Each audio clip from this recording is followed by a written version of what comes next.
Halo semuanya, kembali lagi di sini dengan saya Chandra. Kali ini saya akan membawakan alur cerita film yang berjudul Olympus Has Fallen.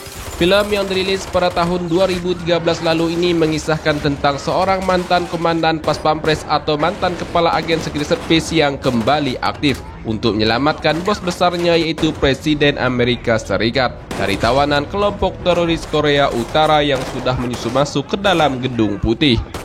Kelompok teroris Korea Utara ini sengaja melakukan aksi penyerangan terhadap pemerintahan Amerika sebagai upaya balas dendam karena Amerika telah banyak merugikan negara Korea Utara. Nah, bagaimanakah kelanjutan kisahnya? Tanpa menunggu berlama-lama, langsung saja kita mulai alur cerita filmnya. Tapi sebelum itu, seperti biasa kita harus intro dulu.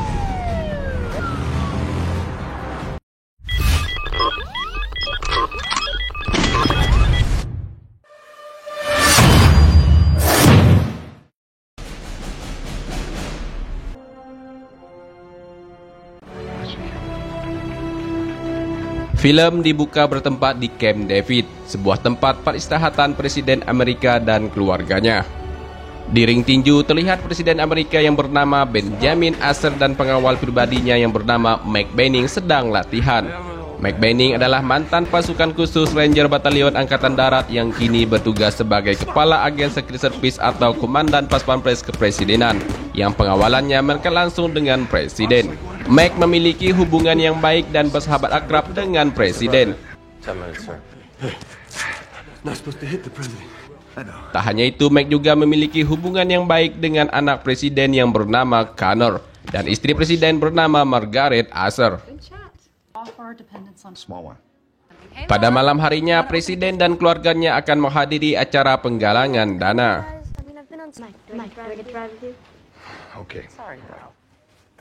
Sebelum berangkat, Mike meminta Forbes untuk menjaga Camp David selama mereka pergi, dan meminta Diaz untuk satu mobil bersama dengan Presiden dan istri Presiden.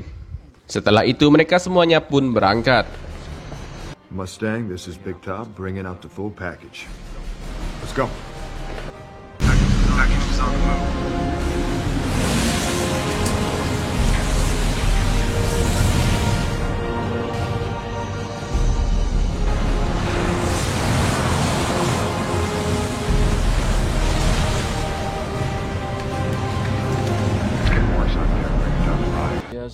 Di dalam perjalanan, istri Presiden memberikan hadiah berupa jam tangan kepada Presiden sebagai ucapan selamat Hari Natal. Presiden pun melakukan hal yang sama. Dia memberikan sebuah hadiah kepada istrinya. Dikarenakan cuaca yang sangat buruk, Mike meminta timnya untuk selalu waspada dan menurunkan sedikit kecepatan kendaraan mobil mereka. Perjalanan mereka ke tempat tujuan akan ditempuh dalam waktu 22 menit.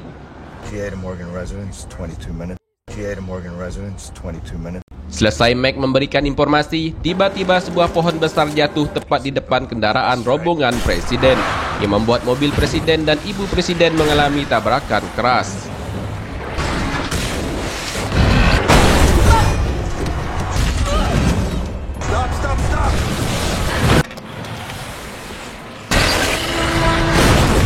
Mike dan timnya pun lalu segera turun membantu menyelamatkan Presiden dan istri Presiden dari dalam kendaraan mereka yang sebentar lagi akan terjatuh.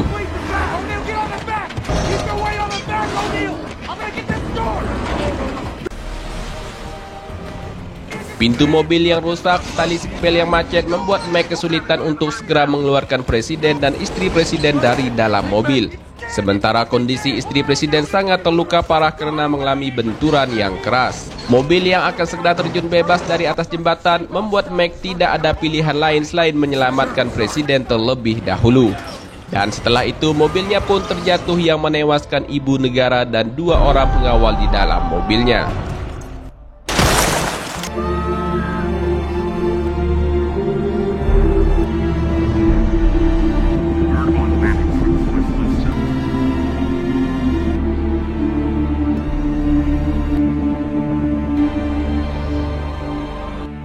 Delapan 18 bulan kemudian, tepatnya 5 Juli di Washington DC, Mike tidak lagi bertugas sebagai pengawal Presiden Amerika. Kini Mike bekerja di kantor Departemen Keuangan Pemerintahan Amerika.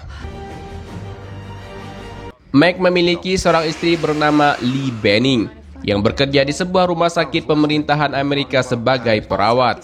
Setelah mengobrol sebentar dengan istrinya, Mac pun lalu berangkat kerja.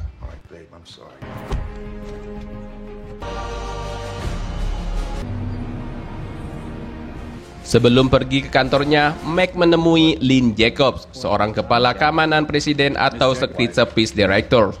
Belum sempat mengobrol dengan Lynn Jacobs, mantan anggota tim Mac datang menemuinya. Ada agen O'Neill, agen Roma, dan kawan-kawan yang lainnya. Mereka menemui Mac karena telah lama tidak bertemu setelah kecelakaan beberapa waktu yang lalu. Setelah mengobrol sebentar, agen Roma, agen O'Neill, dan yang lainnya pun segera pergi. Kepada Lynn Jacobs, Mac mengungkapkan keinginannya untuk bergabung kembali dengan agen Secret Service untuk mengawal presiden dan keluarganya. Namun Lynn Jacobs mengatakan saat ini presiden belum bisa menerima Mac untuk kembali ke satuan pengamanan. Selesai bertemu dengan Mac, Lynn Jacobs pun segera pergi ke kantornya. Begitu juga dengan Mac yang segera pergi berangkat ke kantornya juga.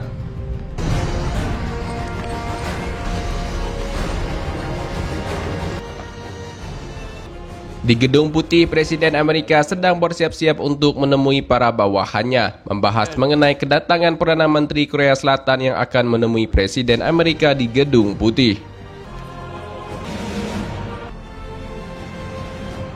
Di ruang rapat tertutup, juru bicara kepresidenan Alan Trumbull meminta Presiden menyetujui permintaan Perdana Menteri Korea Selatan untuk mengeluarkan pernyataan bersama, meminta agar pihak Korea Utara segera mundur dari perbatasan dan menghentikan uji coba rudal mereka.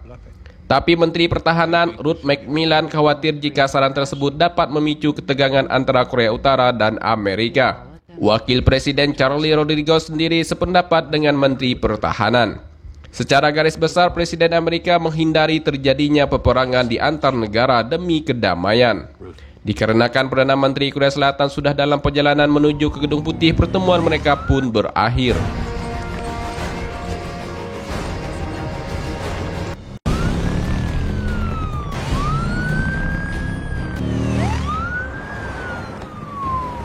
Di jalan, iring-iringan kendaraan Perdana Menteri Korea Selatan sedang bergerak menuju ke Gedung Putih sesuai dengan jadwal yang telah direncanakan.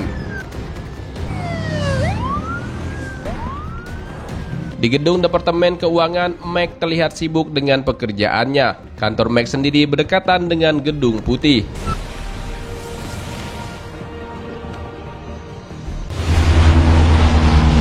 Di Teluk Chesapeake terlihat sebuah pesawat tanpa identitas sedang menuju ke Washington DC dalam waktu 30 menit. Di luar juga terlihat rombongan turis sedang berjalan ke arah Gedung Putih sambil mengambil gambar di sekitar dan melihat kedatangan rombongan Perdana Menteri Korea Selatan.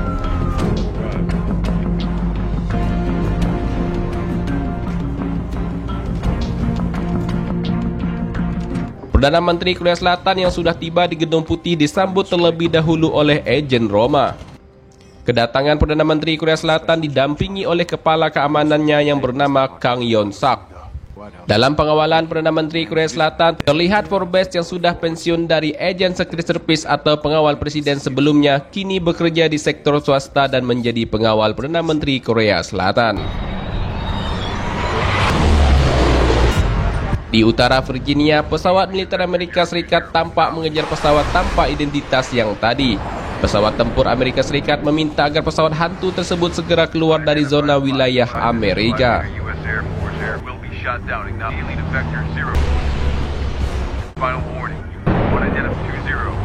Di Gedung Putih, Presiden Amerika dan Perdana Menteri Korea Selatan sedang melakukan pertemuan, membahas menentukan langkah untuk menghentikan aksi Korea Utara di perbatasan Korea Selatan. Kembali ke udara, pesawat militer Amerika mendapat tembakan kejutan dari pesawat hantu yang membuat kedua pesawat Amerika tersebut terjatuh. Dan belum diketahui jelas apa yang sedang pesawat hantu ini lakukan di Washington DC.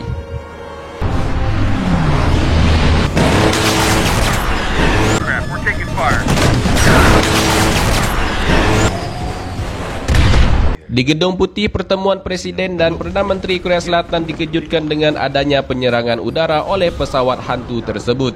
yang membuat protokol keamanan Gedung Putih mengevakuasi mereka semua ke dalam bunker khusus Gedung Putih.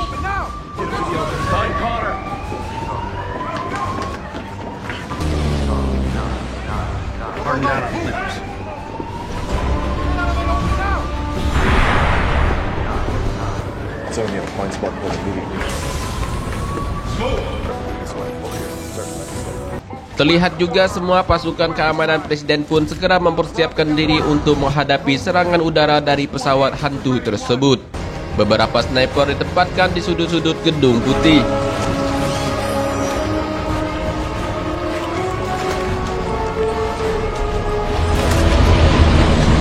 Rudal otomatis dari persenjataan keamanan Gedung Putih juga telah diaktifkan. Seluruh orang yang ada di dalam Gedung Putih juga telah dievakuasi keluar gedung untuk menghindari serangan musuh. Di pangkalan udara militer Andrews terlihat pesawat tempur Amerika bergerak ke target sasaran. Begitu juga dengan pihak kepolisian setempat segera bergerak ke Gedung Putih. Dan pengawal kepresidenan serta Perdana Menteri Korea Selatan juga terus bersiaga di luar. Pesawat hantu yang sudah memasuki area Gedung Putih segera melancarkan serangannya secara membabi buta ke arah warga Amerika yang sedang berada di luar rumah dan ke seluruh petugas keamanan gedung.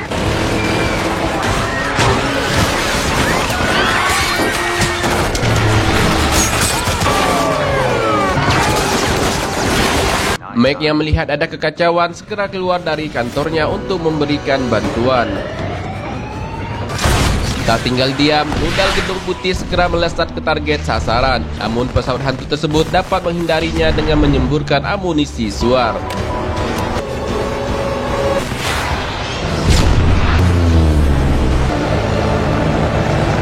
Pesawat hantu itu pun membalasnya dengan menembakkan lagi senjatanya ke arah Gedung Putih dan sekitarnya yang membuat petugas keamanan Gedung Putih banyak yang gugur.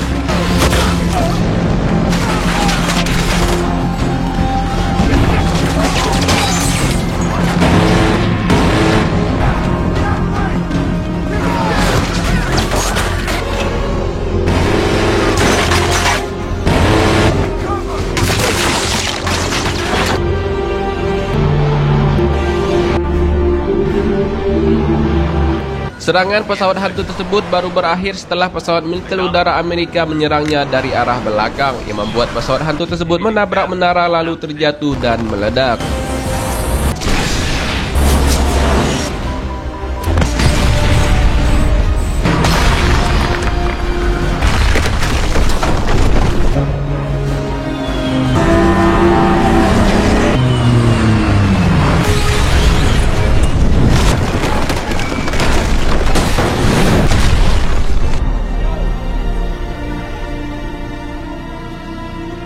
Di dalam ruang bunker, Presiden menerima informasi dari Agent Jones bahwa pesawat hantu tersebut telah dilumpuhkan.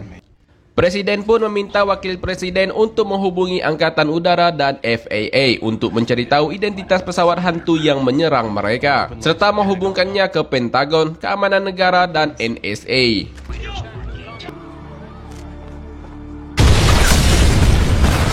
Di luar Gedung Putih, tiba-tiba saja terjadi ledakan yang membuat semua turis yang ada di sana berhambur berlarian.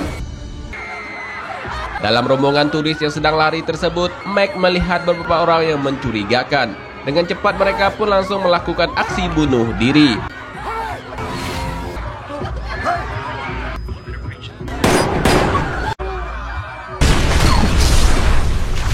Dan ternyata sebagian dari turis tersebut adalah kelompok teroris yang sedang menyusup.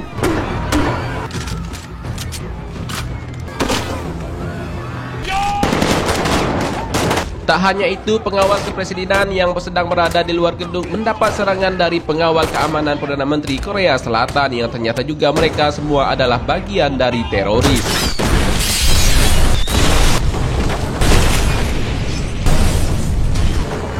Aksi baku tembak pun menghiasi pertempuran darat di depan Gedung Putih antara Pas Pampres Kepresidenan melawan kelompok teroris. Di dalam ruang bunker, Presiden Amerika mendapat informasi buruk dari Agent O'Neill bahwa Gedung Putih sedang mendapat serangan darat dari kelompok teroris. Di luar gedung, aksi saling tembak masih terus terjadi.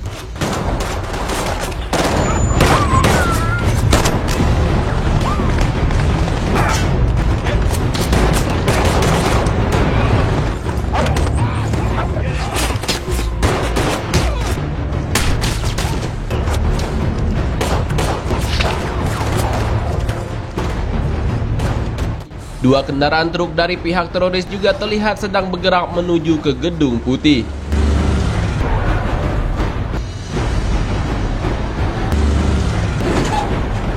Dalam baku tembak tersebut, Mac diam-diam menyusup dari belakang menembaki kelompok teroris tersebut untuk membantu mantan rekan-rekannya di Gedung Putih membunuh semua kelompok teroris yang kejam ini. Bertempat di Pentagon di ruang darurat, seluruh petinggi keamanan negara Amerika berkumpul.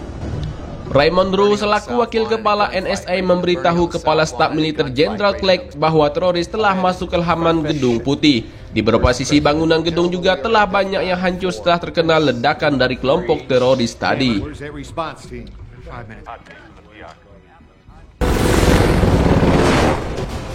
Dari arah lain, pasukan armada Angkatan Darat sedang menuju ke Gedung Putih untuk memberikan bantuannya.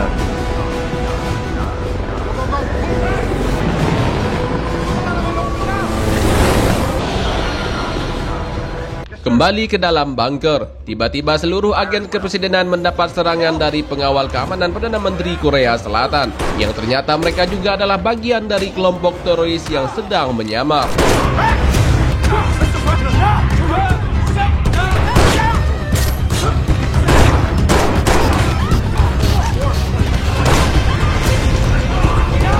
Presiden dan seluruh petingginya pun ditawan dalam bunker oleh teroris pimpinan Kang Yong-sak ini.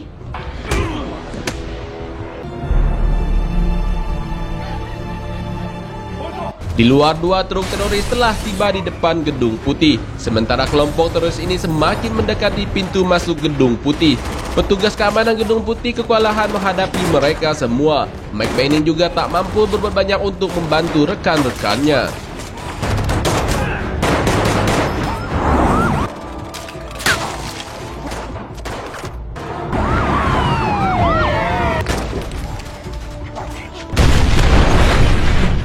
Kelompok teroris yang sudah siap dengan senjata dari dalam truknya langsung menembak ke arah pintu masuk Gedung Putih yang membuat semua agen Secret Service atau pas pampres kepresidenan di sana mati tertembak.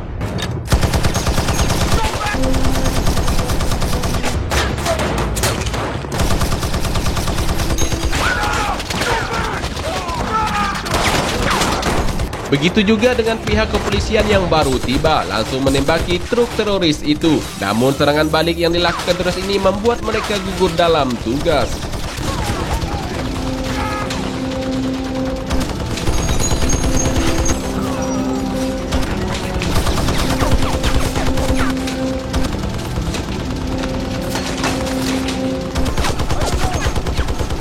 Setelah menyerang dengan tembakan, teroris ini juga menghancurkan pintu masuk Gedung Putih dengan RPG.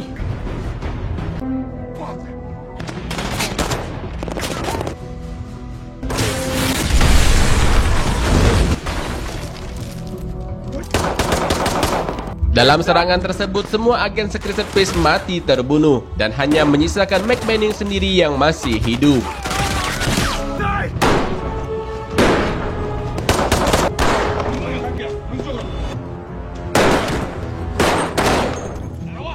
Dengan gugurnya semua agen Secret Service yang berjaga di depan membuat kelompok teroris ini dengan mudah membawa peralatan senjata mereka ke dalam gedung. Dan beberapa sebagian dari mereka berpencar menyisir ke sisi ruang Gedung Putih untuk membunuh agen Secret Service yang masih hidup. Agen Roma dan timnya yang berada di pertahanan terakhir pun harus mati dalam serangan teroris tersebut. Begitu juga di ruang kontrol keamanan, semua petugasnya pun harus mati di tangan teroris.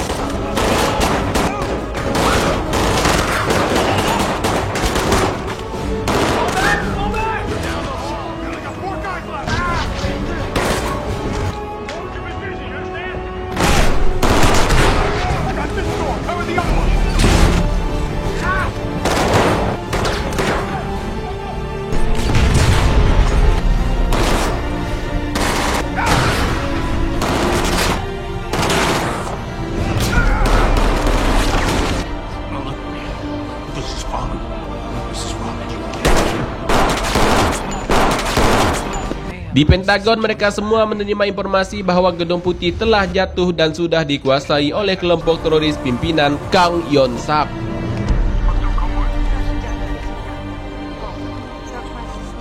Sementara armada tentara Angkatan Darat Amerika baru saja tiba di depan Gedung Putih setelah semua teroris berhasil masuk ke dalam.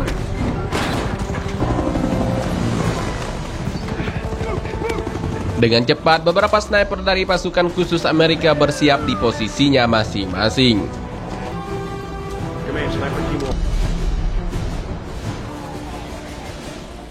Runtuhnya Gedung Putih di tangan teroris menghebohkan pemberitaan di media massa. Dari dalam ruang Pentagon, mereka semua menyaksikan Perdana Menteri Korea Selatan mati ditembak oleh Kang Yon-sak. Sekaligus melihat presiden mereka sedang ditawan di dalam bunker. Dari sana, Kang Yon-sak meminta agar kepala staf militer Amerika segera menarik mundur pasukannya dari Gedung Putih. Jika tidak, maka nyawa presiden jadi taruhannya. Di dalam bunker, satu pegawai kepresidenan harus mati ditembak teroris setelah presiden menolak perintah Forbes untuk angkat tangan.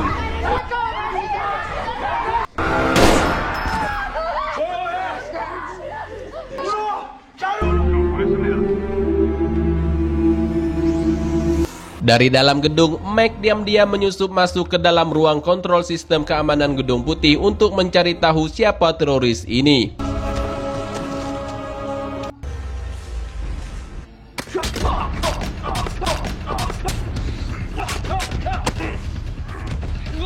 Dari saku teroris yang sudah Mike bunuh tadi, ia menemukan foto anak presiden. Mike berkeyakinan teroris ini sedang mencari anak presiden. Untuk mempersingkat waktu, Mike pun mengambil ID lamanya, lalu mengaktifkannya kembali agar Mike bisa mengakses sistem keamanan Gedung Putih yang telah dikuasai oleh kelompok teroris.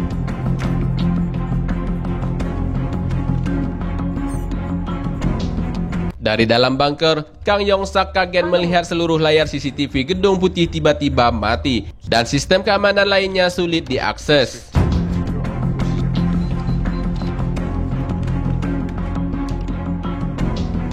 Di rumah sakit, istri Mike Benning dan petugas kesehatan lainnya sedang sibuk menangani pasien-pasien dari korban serangan teroris tadi. Pada malam harinya di ruang darurat Pentagon, mereka semua kedatangan juru bicara kepresidenan Alan Trumbull. Alan Trumbull diangkat menjadi presiden Amerika sementara setelah presiden dan wakil presiden sedang ditawan oleh kelompok teroris. Dengan begitu, pemerintah Amerika memiliki penanggung-jawabannya dalam mengambil keputusan untuk menyelamatkan Gedung Putih dari tangan teroris. Kembali ke Mike Benning, kini Mike sudah berada di ruang Oval Staf Presiden untuk mengambil alat komunikasi agar bisa menghubungi Pentagon. Di ruang Pentagon, mereka semua menerima panggilan dari Mike. Namun ketika Mike menanyakan keadaan presiden, sambungan telepon sempat dimatikan oleh kepala staf militer. Dia tidak percaya bahwa Mike berada di pihak pemerintah. Begitu juga dengan Ray Monroe. Dia memberitahu Alan Trumbull bahwa Mike pernah diberhentikan dari pengawalan kepresidenan karena kasus kecelakaan saat mengawal presiden. Tapi Lynn Jacob menjelaskan kepada Alan Trumbull bahwa Mike adalah mantan pasukan khusus Ranger Battalion. Kesetiaannya kepada presiden juga sangat tinggi. Mike pun memiliki kemampuan di atas rata-rata dari agen lainnya. Mike adalah prajurit terbaik. Alan Trumbull pun memutuskan untuk tetap percaya dengan Mike Benning karena Mike satu-satunya harapan mereka yang bisa menyelamatkan presiden. Telepon pun kembali disambungkan kepada Mike. Lynn Jacob lalu memberitahu bahwa presiden sedang ditawan oleh kelompok teroris di ruang bunker bersama dengan petinggi pemerintahan lainnya. Mike juga memberitahu mereka bahwa teroris tersebut sedang mencari anak presiden berdasarkan foto yang ia temukan di salah satu teroris yang telah ia bunuh tadi. Mike juga meminta agar Alan Trumbull menggunakan jasanya untuk menyelamatkan presiden dan anak presiden serta seluruh petinggi pemerintah yang sedang ditawan oleh teroris. Alan Trumbull pun setuju. Selesai menghubungi ruang Pentagon, Mike kedatangan tamu tak diundang yang membuat dirinya harus baku hantam dengan teroris tersebut.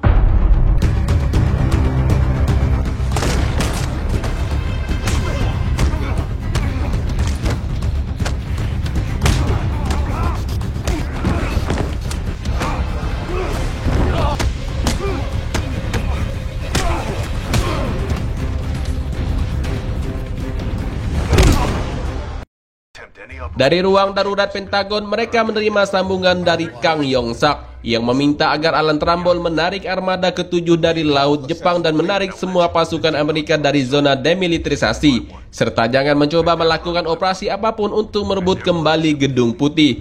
Karena jika tidak, Kang Yong-sak akan membunuh pejabat tinggi Amerika yang sedang ia tawan satu persatu.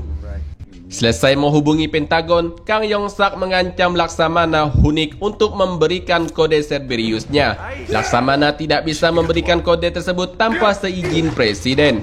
Kode Cerberus adalah kode dalam hal peluncuran senjata nuklir yang dimiliki oleh Amerika. Presiden yang tidak ingin Laksamana mati di tangan teroris, dia pun meminta agar Laksamana memberikan kodenya kepada Kang Yong-sak. Kode tersebut lalu dimasukkan Kang Yong-sak ke sistem kendali yang ada di dalam bunker.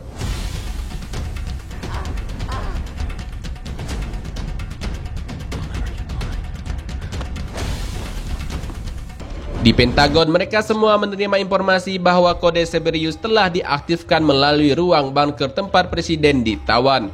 Berita tersebut membuat Alan Trumbull dan yang lainnya terkejut. Setelah itu mereka menerima laporan dari Mac Benning bahwa teroris tersebut memiliki tanda di sisi telinganya. Alan Trumbull pun lalu meminta bawahannya untuk mencari tahu identitas tanda teroris tersebut. Selain itu juga Alan Trumbull meminta agar Mac Benning bisa masuk ke ruang bunker tempat Presiden ditawan untuk mengubah kode Cerberus yang telah diaktif. Karena jika tidak, maka nuklir Amerika akan meluncur ke target sasaran yang telah ditentukan oleh teroris tersebut yang dapat mengakibatkan perang nuklir di antar negara. Tapi sebelum masuk ke ruang bunker, Mac diminta untuk mencari dan menyelamatkan anak Presiden terlebih dahulu. Dari ruang bunker, Kang Yong-sak dan Forbes melihat Mac Benning tertangkap CCTV dari sistem mereka yang telah pulih. Penyusupan Mac Benning ke dalam Gedung Putih pun ketahuan. Merasa ada gangguan, Kang pun lalu memerintahkan anak buahnya untuk mencari dan membunuh Mac.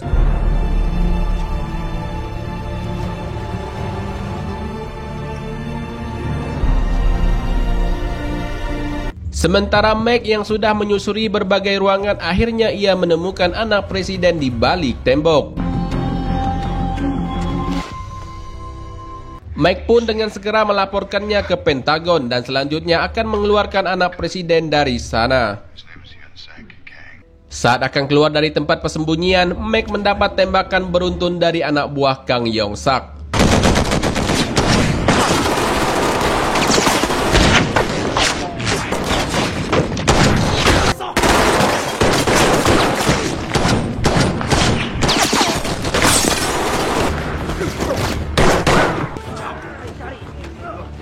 Berhasil lolos dari tembakan, Mac dengan cepat mengeluarkan anak Presiden dari lubang ventilasi, sambil terus berkoordinasi dengan Lynn Jacob di ruang Pentagon.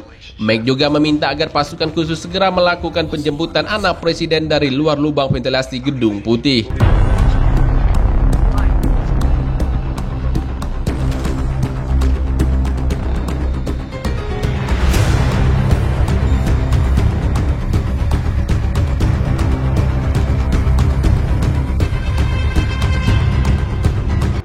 Di saat Mac sedang menuntun anak Presiden masuk ke dalam lubang ventilasi, anak buah Kang tiba-tiba datang ke tempatnya. Tapi Mac berhasil membunuh teroris tersebut dengan tangan kosong.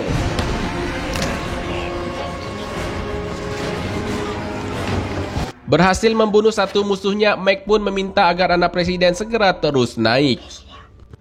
Di luar, pasukan khusus penjemputan anak Presiden telah bergerak ke titik penjemputan sambil tetap diawasi tim sniper agar tidak ketahuan pihak teroris yang sedang berjaga. Berhasil menemukan anak Presiden, pasukan khusus ini pun segera membawanya keluar dari sana dengan cepat.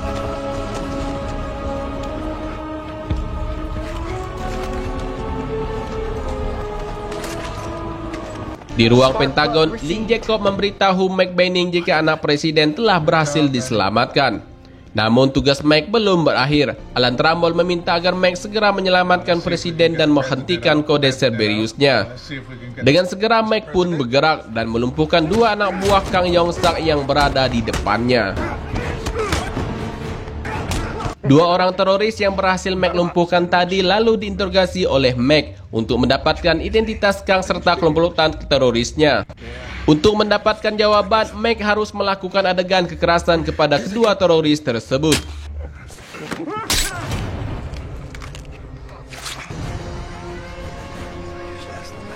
Hasil interogasinya lalu Mac laporkan ke Pentagon.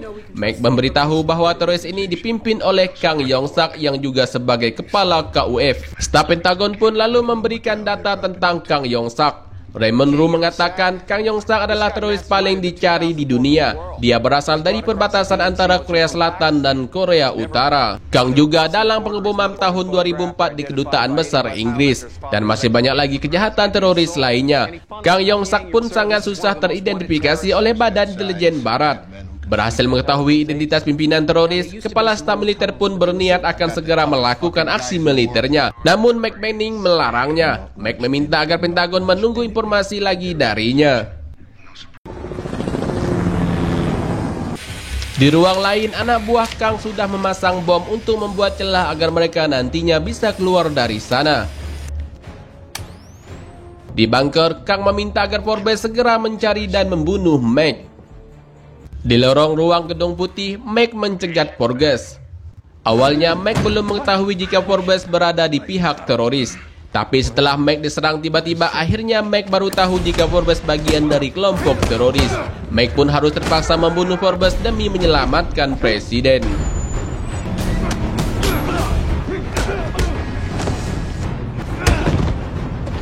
Kembali ke Pentagon, Kepala Staf Militer dan Alan Trumbull mengambil keputusan melakukan aksi militer untuk menguasai Gedung Putih. Namun Mac melarangnya karena sangat bahaya bagi presiden. Tapi Pentagon tak mau mendengar omongan Mac. Aksi penyerangan pun dimulai. Command, take place 3 minutes out. Di bunker, Kang mengetahui jika pihak Pentagon telah mengirim tim pasukan untuk menyerang mereka melalui drone hantu milik mereka. Kang pun lalu meminta anak buahnya untuk segera mempersiapkan persenjataan untuk menyerang terlebih dahulu armada militer dari Amerika. Sementara Mac telah menyusup masuk ke dalam ruang persenjataan teroris. Di sana Mac melihat jika Kang telah mengaktifkan senjata Hydra 6 yang sangat berbahaya. Mac pun meminta pihak Pentagon untuk segera membatalkan misi penyerangannya. Namun lagi-lagi Kepala Staf Militer menolaknya. Keberadaan Mac yang sudah ketahuan membuatnya harus melakukan aksi penembakan kepada teroris tersebut.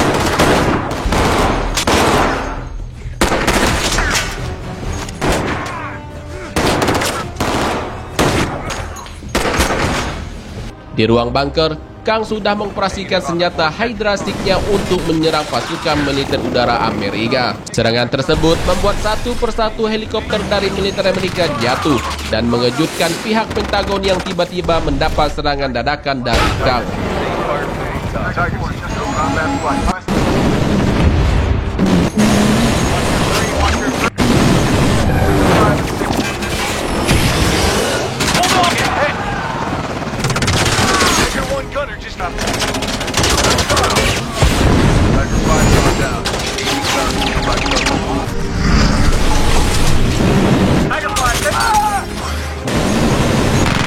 Melihat keadaan semakin memburuk, Alan Trumbull pun meminta misi segera dibatalkan. Namun hal tersebut sudah terlambat. Satu helikopter yang tersisa harus jatuh dan meledak di atas Gedung Putih.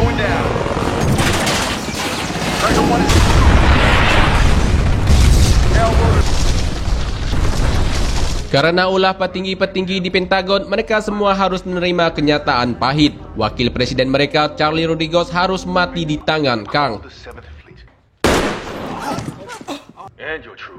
Kang mengancam akan membunuh presiden jika pihak Pentagon tidak mematuhi perkataannya lagi. Selain itu juga Kang meminta untuk disediakan sebuah helikopter di halaman utara Gedung Putih dalam waktu 60 menit. Kembali ke Mac Manning yang berhasil selamat dari ledakan tadi lalu menghubungi Pentagon.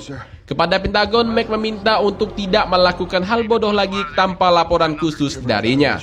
Alan Trumbull pun sepakat dengan Mac. Alan Trumbull pun memberitahu Mac jika mereka akan mengirim helikopter untuk Kang dan menarik seluruh armada ke-7 dari zona demilitarisasi, karena jika tidak presiden akan dibunuh. Alan Trumbull pun lalu memberi Mac waktu 30 menit untuk masuk ke dalam bunker. Sebelum masuk ke dalam bunker, Mac menghubungi Kang. Di ruang bunker, Kang dikejutkan dengan kehadiran Mike Banning di layar monitornya. Mike mengancam akan membunuh Kang dengan segera dan tidak mempedulikan apa pengancaman Kang ke Pentagon. Selesai mengancam Kang, Mike pun mematikan sambungan videonya. Kang yang tidak terima diancam oleh Mike Banning, dia pun lalu membawa Menteri Pertahanan keluar bunker untuk dibawa ke pintu depan Gedung Putih. Sesampainya di depan pintu, Kang meminta Menteri Pertahanan untuk berjalan keluar, yang nantinya akan Kang tembak dari arah belakang. Di luar gedung, pasukan tentara Amerika melihat Menteri Pertahanan sedang keluar gedung. Dengan segera mereka pun memberikan bantuannya. Begitu juga dengan di Pentagon, mereka semua melihat jika Menteri Pertahanan sedang berjalan keluar Gedung Putih. Kang yang sudah siap untuk menembak berhasil digagalkan oleh Mike Banning dari atas. Aksi saling tembak pun terjadi. Sementara Menteri Pertahanan berhasil diselamatkan oleh pasukan khusus Amerika.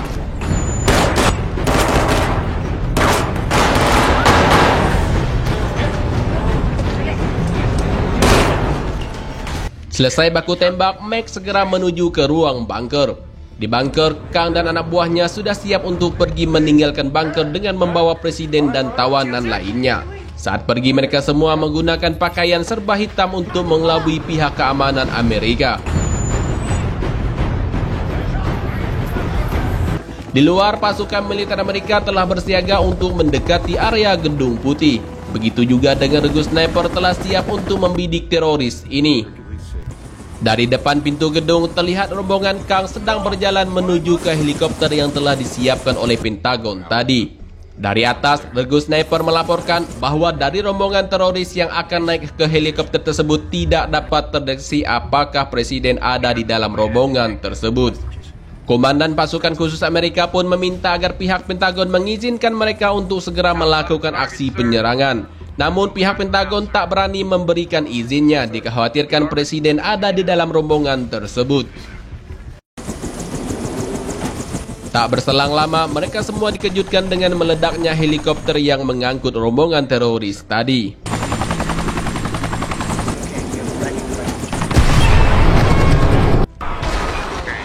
Pihak Pentagon menganggap bahwa Presiden Amerika telah mati bersama dengan rombongan teroris tadi, walau hal itu belum dapat dikonfirmasi secara pasti. Alan Trumbull pun lalu menghubungi Mike, segera meminta Mike untuk segera memeriksa ke ruang bunker. Dan ternyata benar, Kang dan Presiden masih di ruang bunker.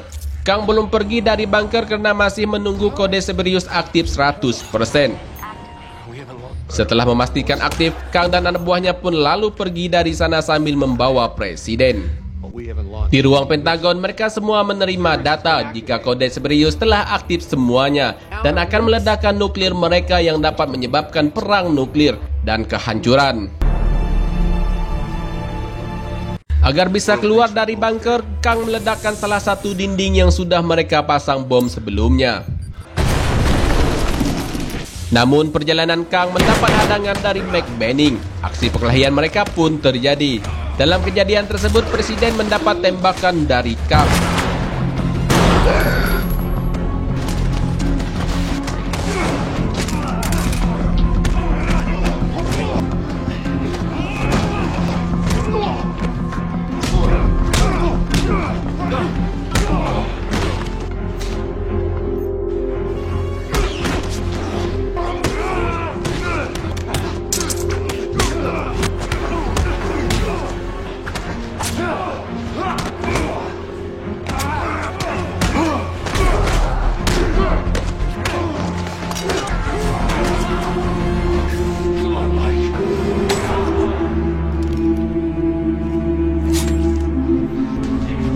Mike yang sudah berhasil membunuh Kang segera memberikan pertolongan pertama kepada Presiden. Setelah itu Mike pergi ke bunker untuk menggagalkan kode Cerberus yang telah aktif. Di bunker, Mike menghubungi Pentagon agar bisa membantunya untuk menghentikan kode Cerberus tersebut. Dengan segera, kepala staf militer pun mengarahkan Mike untuk menekan beberapa tombol dan menggerakkan saklar pemutar komputer untuk mengoperasikan pembatalan perintah kode Cerberus. Serta terakhir memasukkan kode pembatalan yang disebutkan oleh Ray Monroe.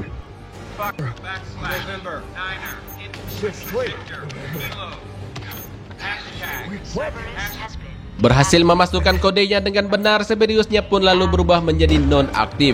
Negara Amerika pun terhindar dari perang nuklir antar negara.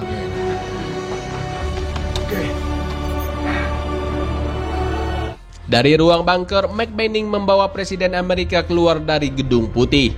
Saat keluar, Presiden kaget melihat banyak mayat yang tergeletak di dalam istana presidennya. Bangunan gedungnya juga banyak yang hancur akibat serangan teroris pimpinan Kang Yon-sak. Di Pentagon, mereka semua memberikan tepuk tangan atas keberhasilan Mac dan selamatnya nyawa presiden dari tawanan teroris. Akibat serangan tersebut, Gedung Putih tampak rusak parah. Terlihat juga presiden dapat menemui anaknya kembali yang terlebih dahulu diselamatkan oleh Mac tadi. Begitu juga dengan Mac yang sudah ditunggu oleh istrinya. Istri Mac merasa bahagia sekali bisa melihat suaminya bisa selamat dari kejadian tersebut. Keesokan paginya, Presiden Amerika memberikan pidatonya di depan seluruh awak media dan para petinggi pemerintah. Presiden mengajak semuanya untuk bangkit dan bersatu membangun negara Amerika menjadi lebih kuat lagi dan tahan dari serangan apapun, serta menjadi negara yang lebih baik lagi dan tetap menciptakan perdamaian. Selesai berpidato, Presiden menyalami Mac sebagai tanda ucapan terima kasih. McBaining juga kini telah aktif kembali mengawal Presiden Amerika. Dan filmnya pun berakhir. Terima kasih buat kalian yang sudah nonton alur cerita film ini. Mohon maaf jika ada salah kata dalam penyampaian dari saya. Jangan lupa bantu subscribe, like, dan komen video ini. Saya Chandra, sampai jumpa lagi di alur cerita film berikutnya.